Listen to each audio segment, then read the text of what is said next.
Are you an Amazon Prime member? Do you have 5 minutes? Then you could support us with $5 a month for free. Head to escapeartists.net/Twitch for a complete walkthrough.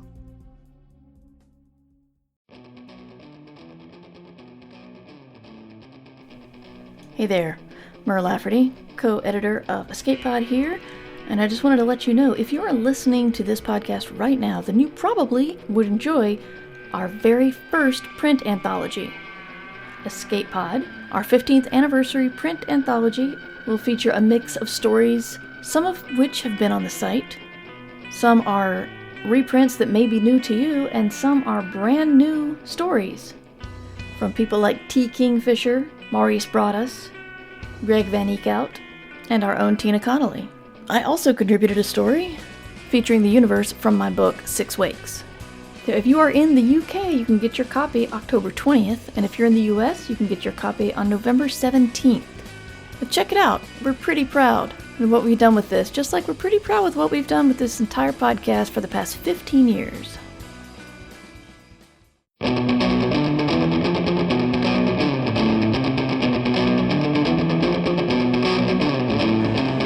Escape Pod, Episode 760, Deepster Punks, by Maria Haskins.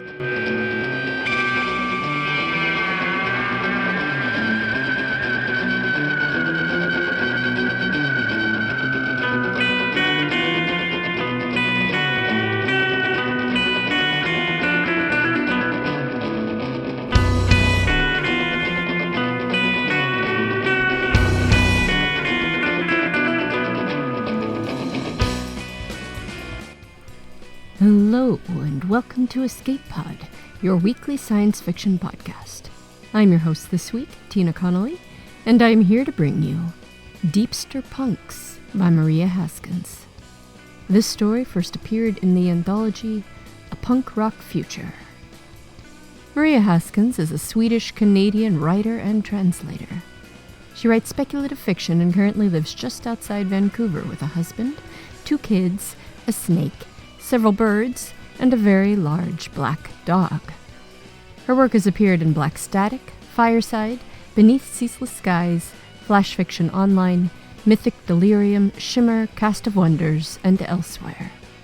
Find out more on her website, mariahaskins.com, or follow her on Twitter at Maria Haskins. Your narrator this week is S.K. Nash. S.K. Nash is a writer, editor, and occasional narrator. Raised by a cabal of university professors, anthropologists, and irritated librarians, she holds 2 degrees as magical wards to protect her from being hauled back into the ivory tower. Her short fiction has appeared in several anthologies, including Roadkill, Texas Horror by Texas Writers, Volume 2. She lives in Texas with a mad scientist and a peaceful contingent of cats and dogs. You can find her on Twitter at NashChick. Your audio producer this week is Summer Brooks. So get ready to dive into the depths of Devil's Hole, because it's story time.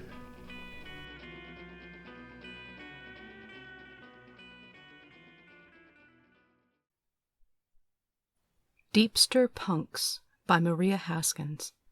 Narrated by S.K. Nash. Surface. The animated tattoos on Jacob's skin glimmer in the dark water, words and images swarming over his skin, bright and luminous, before they fade away again. "Don't you dare die on me!" I'm holding his head above the waves, but his naked body is cold and slick and heavy in my grip. By now I should be able to see the lights of the ocean platform, but there's nothing, only darkness above and below, no horizon separating them. I unseal the mask of my thermal suit so I can talk to him, even though I'm not sure he can even hear me anymore. "You're one lucky bastard, you know.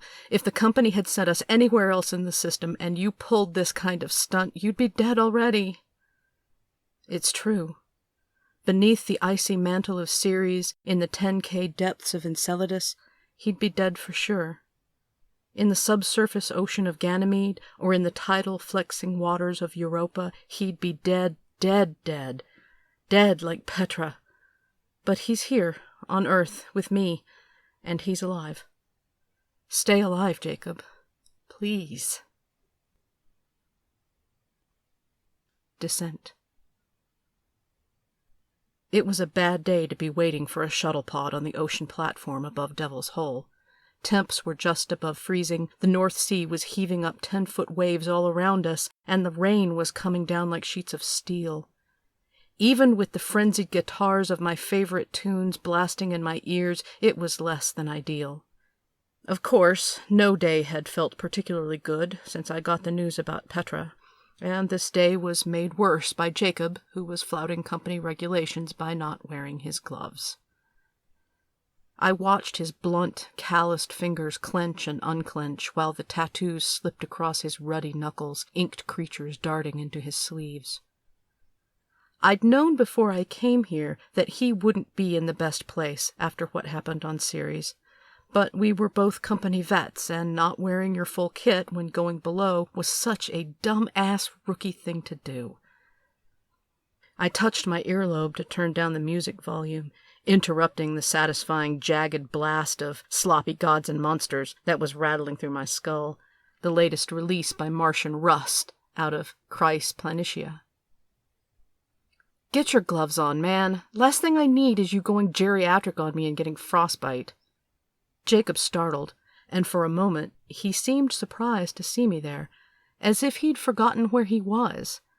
But at least he dug his gloves out of his kit bag and pulled them on, sealing the click seams against the cold. Sorry, he said, and looked it. I shrugged it off, turned up the music again, and thought of Petra. I thought of her a lot lately. Thought of her grinning and cranking up her playlist at the start of a shift, the music ripping through us as we worked. She always had the best tunes, raw and gritty stuff that would make your heart pound and your head spin, the kind of old-school shit hardly anyone played anymore. I thought of her laugh, raspy and warm, big enough to hold the world and everything in it. You might have sold your bodies to the company, and you might let them ship you from sea to sea, but they won't really take care of you. No one cares about us Deepster punks, except other Deepster punks. That's why we have to look out for each other, on every world, on every station, on every shift. Petra told us that in training, 25 years ago, and it had been my mantra ever since. Any loser could become a diver if they went through training, but becoming a Deepster punk meant something more.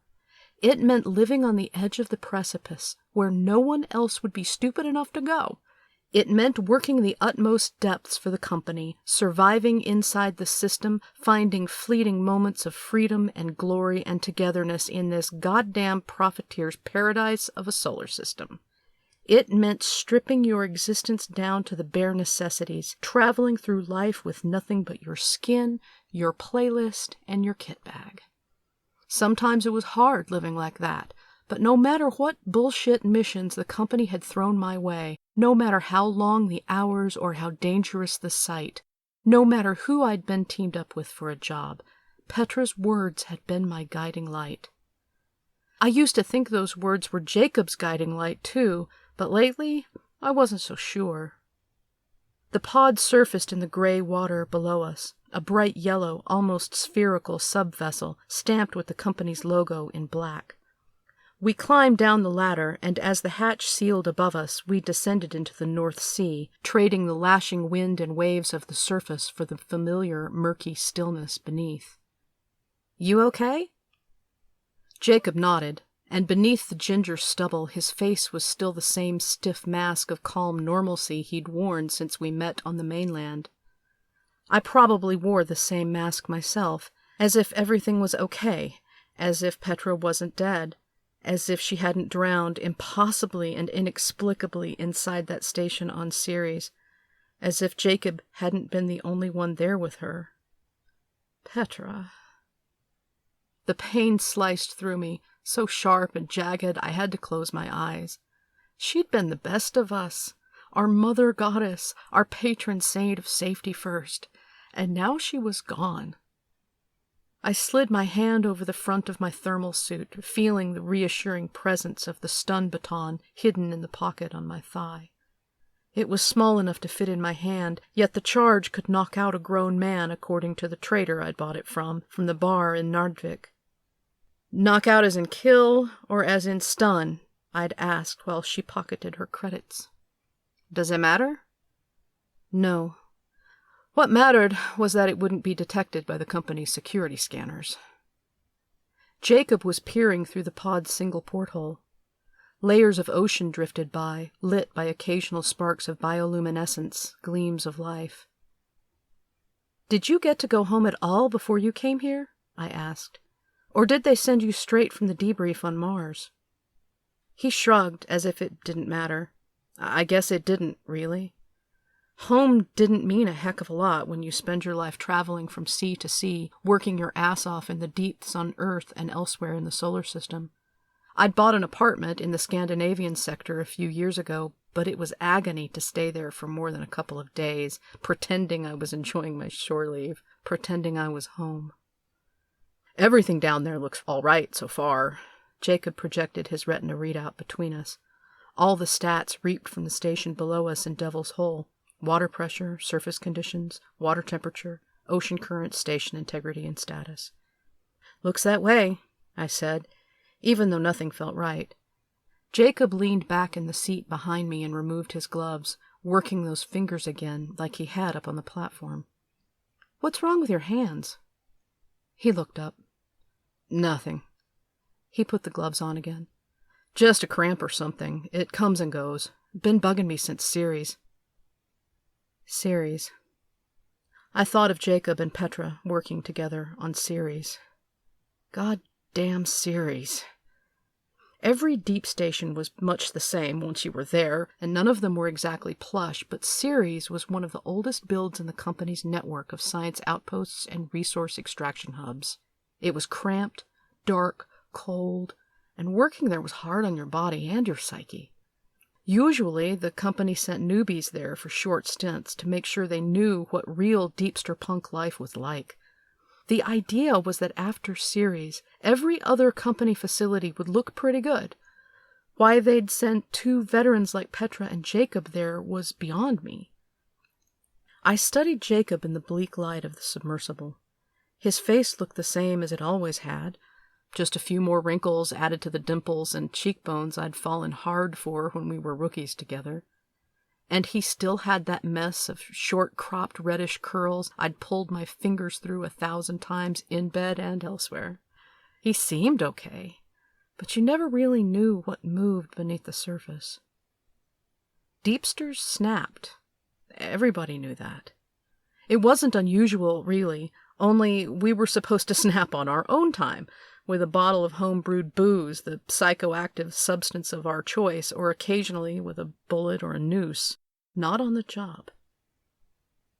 I thought of Jacob's hands opening and closing, strong, empty. How much force would you have to use to kill someone like Petra? How empty would you have to be to let them drown? Do you think it's sabotage, Becca? Jacob asked when we stepped through the entry chamber from the shuttle, closing the pod's hatch behind us before the station hatch opened and we could enter. That got my attention. Nothing else he'd said today had really sounded like him at all, but now he gave me a shrewd gaze, looking almost like the Jacob I'd known for so long. I kept my voice deadpan. Sabotage? I thought this was a routine maintenance job. Jacob scoffed. Right. 10 major incidents all over the solar system in 2 years. Fatal outcomes on Enceladus and Ceres. He paused, as if he expected me to say something, but I didn't. And now it's suddenly all hands on deck for routine maintenance from the North Sea to Ganymede. Something's up. You think all those incidents were sabotage? I think the company hopes it's sabotage, because if it's something they did, some design flaw, they're in the crapper with governments and shareholders. Sabotage? They'll just nuke a few of us and be done with it. The look he gave me sharpened. Or they'll set us on each other and try to clean house that way, right, Becca? I flushed, not so much from anger as from annoyance at my own lack of a convincing poker face. He nodded as if I'd confirmed his suspicions. They asked you to watch me, right? Told you I needed babysitting after series? That's why you've been staring at me like I might go off the rails at any moment. I looked away. You know it's not like that, I mumbled. But of course it was. Ride with him for one job and report back. That's what the suits had said. You're his friend. We just want to make sure that he's in a good place. Guilt and grief can make people do stupid things. I'd said yes, because in the end, the company would always get its way. Don't worry, I won't hold it against you, Jacob said, and kept walking, his voice so flat I couldn't tell if he meant it. Usually, a 2-person team would be taking turns on shift, but for this job, the company had specifically requested we work together at all times. It was obviously another way to make sure we snitched on each other. I stowed my gear in a locker, and when I got into the control room, Jacob was already there, standing by the view window. It was dark outside, of course, down here at the bottom of the Devil's Hole Trench, except for a faint shimmer in the glass in front of him. A reflection, I thought, or something sliding across the surface outside. Jacob? Something about him, his stance, the outline of his body felt wrong. Like maybe it wasn't Jacob at all, but someone else, someone I didn't know, someone that should not be here. I shuddered. What the hell was going on with me? It was like I was a rookie again, seeing monsters at every turn. Every Deepster saw monsters. They were the imaginary creatures your brain stitched together from stray shadows, random movements, moments of oxygen deprivation, and bits of structural noise. It happened more frequently when you first started out, but no one was immune, and if you weren't careful, if your brain convinced you to believe in the monsters, you could end up doing harm to yourself and others. I'd seen my share of monsters beneath the sea on Earth and elsewhere, but this felt different. This felt real. I slipped my fingers into the pocket, felt the smooth, hard surface of the zapper, the small indentation at one end that would activate the current. Becca? Jacob turned, and I saw his face in profile. The way the dim lights hit the angles of his nose and cheeks made me realize how hollow and spent he looked. Not a monster, just Jacob, my friend, my on-and-off lover, my co-worker, and whatever else he'd been to me through the years. Good old Jacob, Mr. Easygoing, the guy everyone wanted to work with, and not just because he was good in the sack.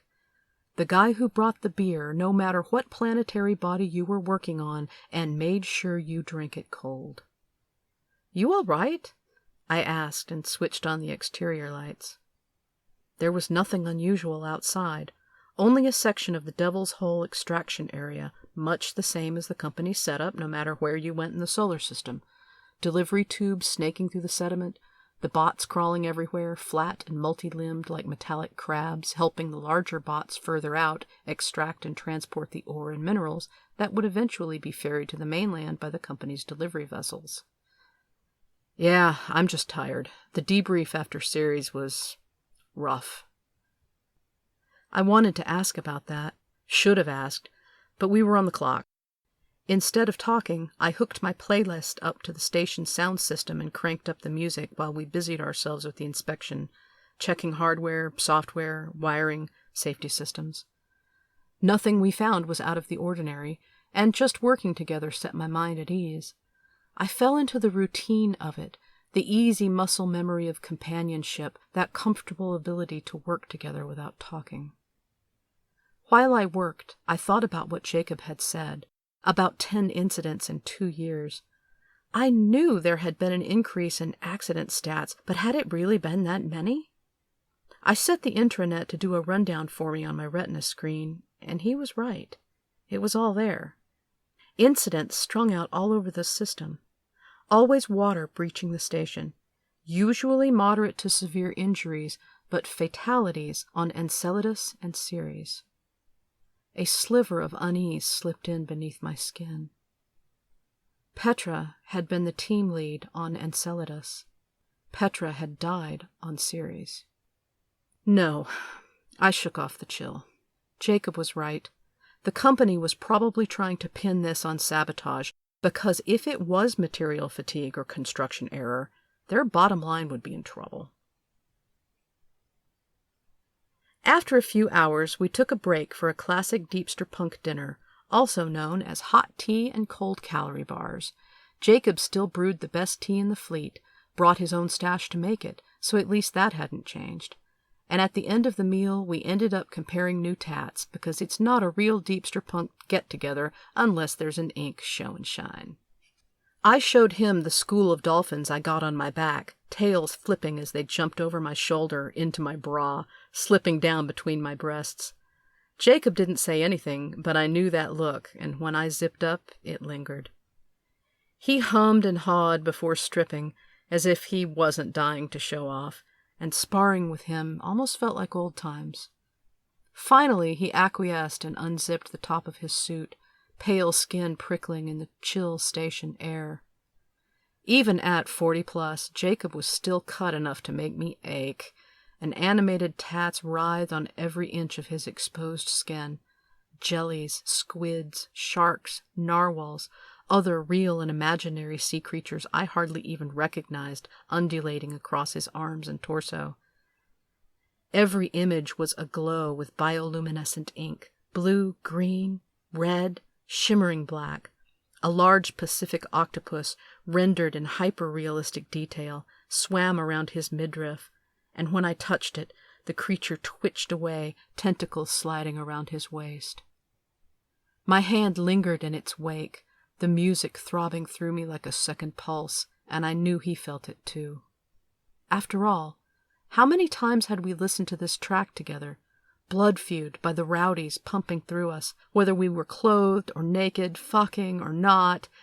In this life there were some days, some nights, when the music and another body were the only things that kept you alive, that reminded you of why you kept going at all. What did that octopus cost you? It's gorgeous. 3 months' wages and a bit, all hand-worked by a lady on Mars, no inkbots. He waved away my frown at his extravagance. What else do we spend our money on? We've got no homes, no kids, no pets. The company owns everything we are and everything we think is ours. All we have are these damn bodies. Might as well blow our credits on that. Bitter? Hell no. Wouldn't choose any other life even if I could. You know that. Not even now? My hand still lingered on his hip, and he didn't move away. Not a chance. Every station had at least 2 bunk rooms, always a relief on longer missions with people you didn't know or didn't like, but Jacob and I had shared rooms and beds since we were in training. I thought about using the second room this time, but I didn't. At shift's end, in our shared bunk room with the music playing between us, all rib-rattling guitars and drums, I watched Jacob undress, then he watched me. The mutual titillation of that game between us was different now when we were getting close to 50 than it had been when we were in our 20s, but I still liked the way he looked at me, the way his gaze moved slowly over that aging body of mine. It was still a good body, strong and tall and pain-resistant, though whatever firm curves it had once held had been blunted by the years. Looking good, Becca. Not half bad yourself. I missed you, he said, tattoos slipping ever faster across his skin. I knew he wanted to pull me down on the floor or on that narrow bunk with him. Part of me wanted it too, badly. But instead, I sat down on my bunk, turned off the music, wrapped the sleeping bag around me, and made sure the thermal suit was folded up nearby, the zapper within easy reach if I needed it. Jacob, tell me what really happened on Ceres. He winced. I watched his face. But most of all, I watched his hands. He had moved them to his sides, fingers clenching, unclenching. I talked about it enough with the shrinks. I don't care what you told them. You're my friend. Petra was my friend. Friend.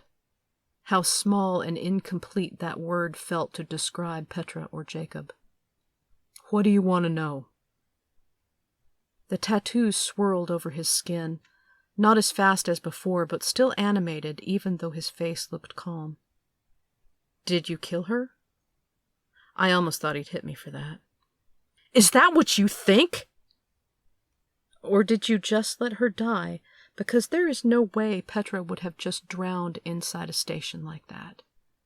So it's more likely that I killed her? Is that it? Is that why you brought that zapper? He leaned over, grabbed my suit, and threw it on the floor. You think I didn't notice? Why don't you just take it out and fry me right now? All the grief and anger I'd tucked away inside reared up at him. I bought it because I have no idea what the hell is going on. You didn't contact me after Petra died. I had to get it all from the company, and now you're talking about sabotage? Maybe there are people in this company that want to sink it and don't give a shit how they do it. Maybe you're one of them. I don't know. That's why I'm here. That's why I bought the zapper. That's why I agreed to babysit you. Jacob closed his eyes. His hands had stopped moving, and all the tattoos had gone still, glowing but slowly fading. In the low light of the bunk room, I imagined I saw movement on his skin anyway, as if a shadow passed beneath the ink as it faded. When he started talking, his voice had a hollow ring to it. They did it to me too, Becca. That's why I was on series with Petra. They told me to watch her. Told me to report back, to let them know how she was doing. Told me they were worried about her after that installation on Enceladus went to shit. Babysit her on this one job, they said. We don't know if she's in a good place or not. You're her friend. Look out for her. He opened his eyes, blue, clear, full of tears. The joke is, I was going to tell them she was fine. The fire inside me guttered out. Why would they think Petra was a problem? Because she was the one running the show on Enceladus. They handpicked her for that brand new installation, a new world, all that glory. And in the end, her whole team almost died. He was quiet for a bit. After series, I looked at the accident statistics, like I told you. Managed to wrangle some docs from the company data pit. In every incident the last 2 years, at least one of the people present had been at the accident on Enceladus. My limbs felt numb. What does that mean? What happened there? Petra didn't know. She couldn't tell me everything because a lot is covered by the company's non-disclosure. But the last thing she remembered clearly was drilling down into the sediments. Next thing she knew, she woke up in the medevac drone. But something was off on that mission. There was a new guy on it, fresh out of training. He was the one who died. Petra said he freaked out when they did a dive near the initial drill site. He said he saw a monster, thought his suit had ripped, and he almost took down 2 others before they could sedate him. They checked him over, suit and all, and of course everything was fine, but after that things got hairy. You know how Petra was. She made you think she was invincible, but Enceladus, that place got under her skin. Talking about it with me, she seemed rattled, told me she saw monsters everywhere, that everyone did. Even on Ceres, His voice faded. She saw them on Ceres too? Once. I think she was spooked and shattered by that rookie dying on her watch. You know how she was. Take care of each other. You know, her gospel. She felt she failed. A thought skittered by in my head, out of sight. Something I couldn't grab hold of. Okay. Enceladus went to hell. Next, they sent her to Ceres with you. What happened there? Like I said, I thought she was pretty much fine. His voice changed, became clipped and serious, the way he'd probably laid it out for the company psychs, over and over again in the debrief. She was on shift. I was on sleep cycle. Logs show she went into the shuttle pod chamber without her suit and somehow managed to cripple or disengage the pod, causing a leak. She was in the transit chamber between the station and the pod when the water rushed in. The station hatch was sealed. I couldn't open it until I had sealed the exterior hatch and pumped out the water. It took too long. By the time I got to her, she told me to take her home, and then she died. That unsettled skittering of something I ought to understand got worse. She talked to you? How long had she been in the water? He laughed, a sharp sound. You sound like the Sykes, Becca. They told me she couldn't have said anything, that I imagined it. It's true I blacked out at some point. I can't even remember most of what happened before the evac bots extracted us. The debrief team told me she must have been dead when I got to her, that she couldn't have said anything. But she did. Take me home. That's what she said, and then she was gone. Surface.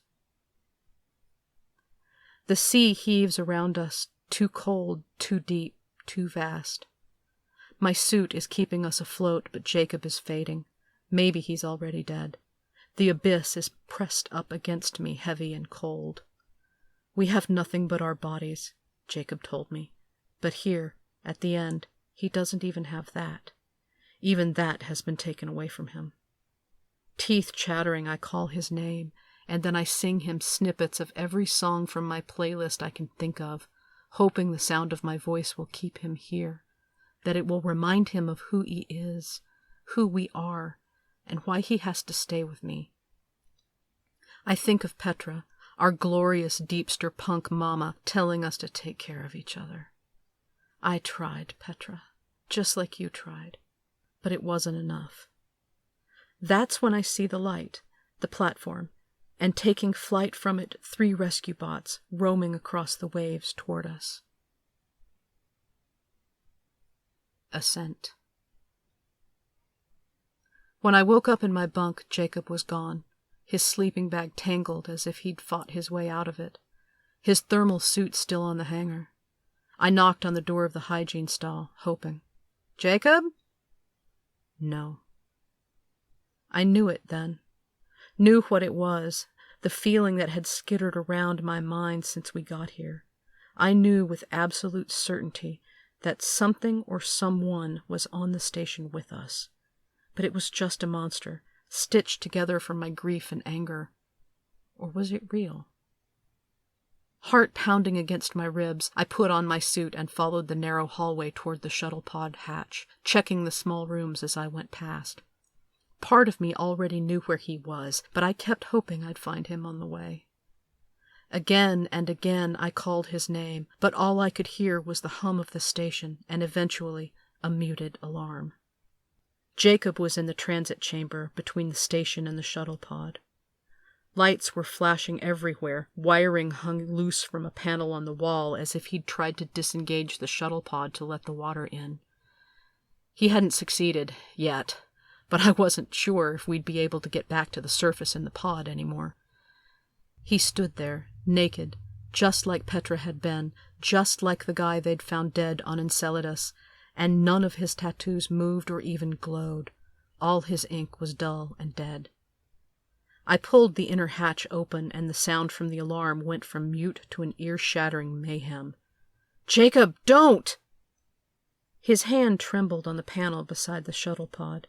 If he dislodged the seal now, with the inner hatch open, the station would flood, the pod would flood, and we'd be dead. I stepped inside and sealed the hatch behind me.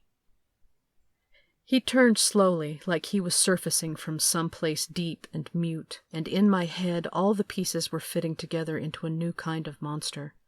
The string of accidents after Enceladus. Always someone from Enceladus present, except here. Here, it was just me and Jacob. Jacob, who had been on Ceres with Petra. Jacob, who was the only one with her when she died. The accidents had been moving through the system. Something had been moving through the system, from one Deepster station to another, Enceladus to Europa, Europa to Ganymede, and so on, eventually to Ceres, eventually here. Moving through us, inside other crew members, inside Petra, inside Jacob. Jacob looked at me, but something else was staring out through his eyes. "Take me home." The voice was Jacob's, but I knew it wasn't him speaking, just like it hadn't been Petra speaking to him on Ceres, because she'd already been dead. Home. There was a yawning pit of despair and loneliness lurking beneath that word.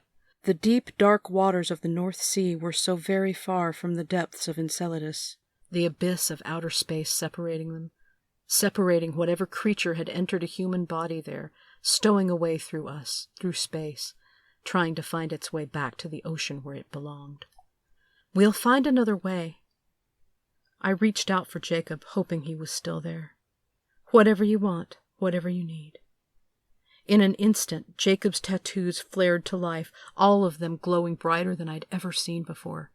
At the same time, Jacob rushed me and knocked me down onto the hard metal floor of the chamber. I scrambled to get up, but he was already at the broken panel, trying to activate the switch to blow the shuttle pod to let the darkness in. Or maybe, to let it out. There was no time for finesse or subterfuge. I got to my feet, grabbed the stun zapper in my pocket, trying to find the button, trying to turn it the right way around so I wouldn't knock myself out. I yanked on Jacob's shoulder with one hand to pull him away from the panel, and with the other I jammed the stun zapper into the small of his back. He fell. Spasms. Screaming. The tattoos on fire, blazing, burning until he passed out on the floor beside me. Looking down at him, I saw a shadow moving underneath his skin, rippling past, diving deeper into muscle and bone to hide itself again. Shaking, I opened the hatch to the shuttle pod and dragged Jacob's heavy, limp body inside. After I'd made sure that the pod was sealed, I hit the emergency evac button. Surface. I can still see the busted shuttle pod drifting in the swell, rolling over heavily, half full of seawater. At least it got us to the surface safely. At least we won't get the bends. At least the hatch didn't fail until we were up here. At least I got Jacob out before it started filling with water. I keep my eyes fixed on the lights on the platform, on the rescue bots closing in, hoping they will get to us in time, but Jacob is so heavy. Even with the built-in flotation in my suit, I have a hard time keeping him above the waves, and I don't know how much water he swallowed since we left the pod. I keep singing, wishing I could blast the music into the night, staccato drums to make his heart beat, ragged guitars and vocals to make him breathe. His body spasms again, just like it did below, and the tattoos come alive, writhing, luminescent. There it is again. Beneath the ink, the shadow moves as if it's trying to break out of his skin from the inside. I see it move over his chest and throat, and then a shadow, a mist, a ghost of a shape, twitches loose from his flesh and bursts out of his wide-open mouth. For a moment, I almost see it clearly, undulating, shifting. Then Jacob shudders, and the shadow dives below us and is gone. The whirring rescue bots are right above us, and I hold on to Jacob, shouting out his name above the noise, shouting that I love him, that he can't die on me. Jacob said we don't have a home, but we do. Petra knew it. That's what she tried to tell us. She understood it long before I did. Space is cold as hell, and the oceans are deep and dark and full of monsters, real and imaginary. But we have a home. Home is right here. Home is you and me together. Home is us, two old Deepster punks clinging to each other in the darkness and the cold, keeping each other alive. That's all the home I've ever had. That's all the home I'll ever want, and all the home I'll ever need. When the bots lift us out of the water with their retractable limbs, Jacob's tattoos shimmer to life, bioluminescent ink lighting up his body and his face. I curl up beside him in the rescue cradle, listening to the simple rhythm of his life signs pinging through the CPR bot, his chest shuddering with breath again. Looking down into the water, I see something in the waves below the surface, or maybe skimming the waves, a gleaming shape of light wrapped in darkness. For a moment it's there, then it's gone, and I can't tell whether it dives into the darkness below or whether it takes flight into the darkness above us, headed for home.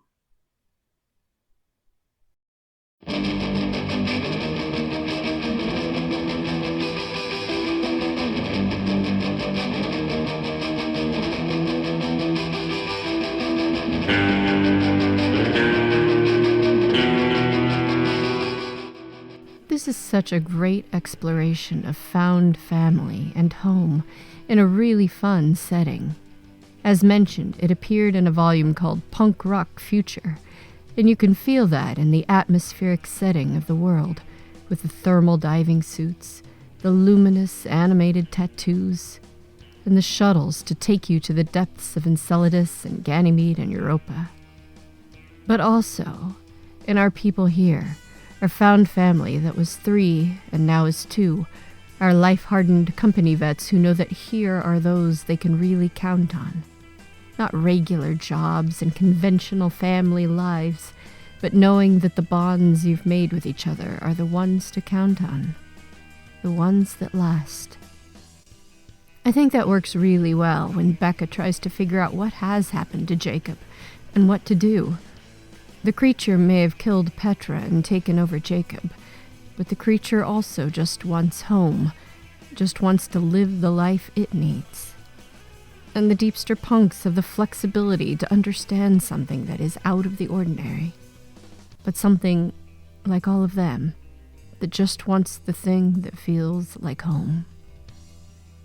Now, you've heard us say this before, but we are very close to reaching our final associate editor pay goal on Patreon, and that is our final step to being able to pay everyone involved with our shows, which has been our goal for a long, long time. Now, you also personally get bonuses, like being able to join the Escape Artist Discord server, which you can access for just one single solitary $1 a month. And that Patreon, as always, is at patreon.com/EAPodcasts. And one final thing, if you haven't heard about it, the Escape Pod anthology is now out. I have one right here in my hot little hands, and it says, celebrating 15 years of the Hugo Award-nominated podcast. I personally am really delighted to have a story in this anthology, and I can't wait to read it, because there's not just me. There's a huge list of fabulous names on the back of this cover. Ken Liu has a story in it. T. Kingfisher has a story in it.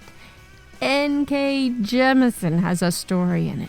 So, as the back jacket cover clearly says, please proceed in an orderly fashion into the publishing phenomenon that is Escape Pod, and check this fantastic-looking anthology out for yourself.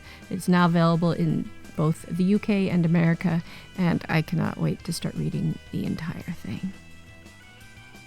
Escape Pod is a production of Escape Artists Inc. and is brought to you with a Creative Commons Attribution Non-Commercial No Derivatives license.